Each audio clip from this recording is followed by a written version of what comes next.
ഹജർ അസ്വദ് ചുംബിക്കുക എന്നത് ഹജ്ജ് ഉംറ എന്ന കർമ്മവുമായി ബന്ധപ്പെട്ട ഒരു കാര്യമാണ്. നമ്മുടെ നാട്ടിൽ നിന്നൊക്കെ ഹജ്ജിന് പോവുക, ഉംറക്ക് പോവുക എന്നൊക്കെ പറയുമ്പോൾ ആളുകൾ ആദ്യമേ മനസ്സിൽ നിയ്യത്ത് ചെയ്യുന്ന അല്ലെങ്കിൽ ആളുകൂട് പറഞ്ഞു വെക്കുന്ന ഒരു കാര്യം, ഹജർ അസ്വദ് മുത്തി മണക്കാൻ, അവിടെ പോയി അതിനെ മുത്താൻ ഒരു സൗകര്യം ലഭിക്കണേ എന്ന വലിയ പ്രാർത്ഥനയുമായിട്ടാണ് പോകുന്നത്. ഹജർ അസ്വദ് നമ്മൾക്ക് യഥേഷ്ടം കയറി മുത്താനുള്ള ഒന്നല്ല, അങ്ങനെ ഒരു ഇബാദത്ത് മാത്രമില്ല. ആ വഴിക്ക് കടന്നു പോകുമ്പോൾ കൊഴിഞ്ഞു നിൽക്കുന്നതിൽ ഹജർ അസ്വദ് മുത്തുക എന്ന് പറയുന്ന ഒരു നിർദ്ദേശവും ഒരു ഇബാദത്തും അങ്ങനെയില്ല.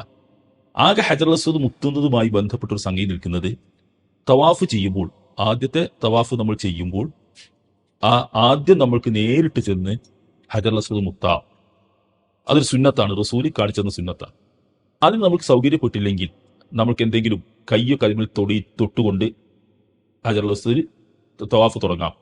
ഇല്ലെങ്കിൽ അതിലെന്തെങ്കിലും നമ്മുടെ കയ്യിൽ വടിയോ എന്തെങ്കിലും സാധനങ്ങൾ അതുകൊണ്ട് തൊട്ടുകൊണ്ട് നമുക്ക് അത് തുടങ്ങാം എന്നതല്ലാതെ ഹജർ അസ്വദ് വെറുതെ മുത്തുക എന്നൊരു ഇബാദത്തില്ല. ഇതാണ് ഹജർ അസ്വദ് മുത്തുന്നതിന്റെ രൂപം. ഇനി അതിൽ നിന്ന് ഏതെങ്കിലും തരത്തിലുള്ള പുണ്യം പ്രതീക്ഷിക്കാനും ഇല്ല നമ്മൾക്ക്. അതിനൊരു പുണ്യം പ്രതീക്ഷിക്കാനില്ല. കാരണം ഉബറുല്ലാഹിന് ഹജർ അസ്വദ് മുത്തിയപ്പോൾ പറഞ്ഞ ഒരു സംഗതി, വല്ലാഹി ഇന്നി ലഅലമു അന്നക ഹജറുൻ, എനിക്കറിയാം നീ ഒരു കല്ല് മാത്രമാണ്. ലൗല അന്നി റഅയ്തു റസൂലല്ലാഹി സ്വല്ലല്ലാഹു അലൈഹി വസല്ലം ഖബ്ബിലുക മാ ഖബ്ബൽതുക, അള്ളാഹുവിന്റെ റസൂൽ മുത്തുന്നത് ഞാൻ കണ്ടിട്ടില്ലായിരുന്നുവെങ്കിൽ ഞാൻ ഒരിക്കലും മുത്തുമായിരുന്നില്ല. പിന്നെ ഇതിന് വേറൊരു വിഷയം, ഇത് ഇങ്ങനെ സൗകര്യം കിട്ടുമ്പോഴൊക്കെ മുത്തണം എന്നൊരു ധാരണ കിട്ടിയത് കൊണ്ട് അങ്ങനെയാണ് ആളുകൾ ധരിക്കുന്നത്. എങ്ങനെയെങ്കിലും തിക്കും തിരക്കും ബഹളവും മുന്തുമൊക്കെ ഉണ്ടാക്കി ഹജർ അസ്വദിന്റെ അടുക്കൽ മുത്താൻ വേണ്ടി തിരക്ക് കൂട്ടും നമ്മൾ കാണാൻ കഴിയും. ഇത് ശരിയായ നിലപാടല്ല. കാരണം ഹജർ അസ്വദ് മുത്തൽ എങ്ങനെയായാലും ഒരു സുന്നത്തിന്റെ അപ്പുറം പോകുന്നില്ല. എന്നാൽ അവിടെ ഉംറയോ ഹജ്ജോ നിർവഹിക്കാൻ വേണ്ടി വന്ന ആളുകളെ മുഅ്മിനുകളാണ് അവരെ ഉപദ്രവിക്കുക, ദേഹോപദ്രവം ചെയ്യുക, തിരക്കുണ്ടാക്കുക എന്ന് പറഞ്ഞാൽ ഹറാമാണ്.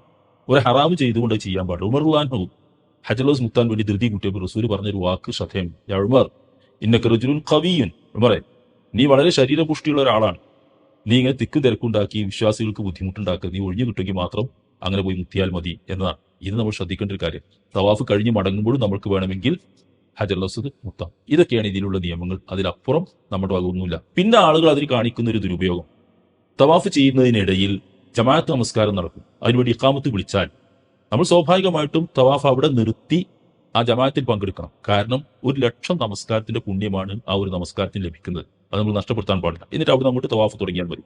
പക്ഷെ പ്രത്യേകിച്ച് നമ്മുടെ കേരളക്കാരായ ആൾ കുറച്ച് സാമർഥ്യം കൂടുതലാണല്ലോ, നമ്മൾ കാണിക്കുന്ന ഒരു പണി, ആ സമയത്ത് ആളുകൾക്ക് സ്വഫ് നിൽക്കും തവാഫി നമസ്കരിക്കാൻ വേണ്ടി. ആ സമയത്ത് ഹജർ അസ്വദിന്റെ ഭാഗത്ത് ആരും ഉണ്ടാവില്ല എന്ന ധാരണയിൽ പെട്ടെന്ന് പോയി ഒന്ന് മുത്തി പോരാൻ വേണ്ടി ശ്രമം നടത്തും. അതവിടെ മുത്തവന്മാരും പോലീസുകാരൊക്കെ തടയും. എന്നാലും അങ്ങനെ ഒരു ആവശ്യമില്ലാത്ത പണിക്ക് മാത്രമാണ് നമ്മൾ ആളുകൾ പോകുന്നത്. അപ്പം അള്ളാഹു റസൂലും പറഞ്ഞെന്താണോ അവിടെ നിന്നാൽ നമ്മൾ കാര്യങ്ങളൊക്കെ ഭംഗിയായിട്ട് നിർവഹിക്കാൻ കഴിയും. അള്ളാഹു ആലം.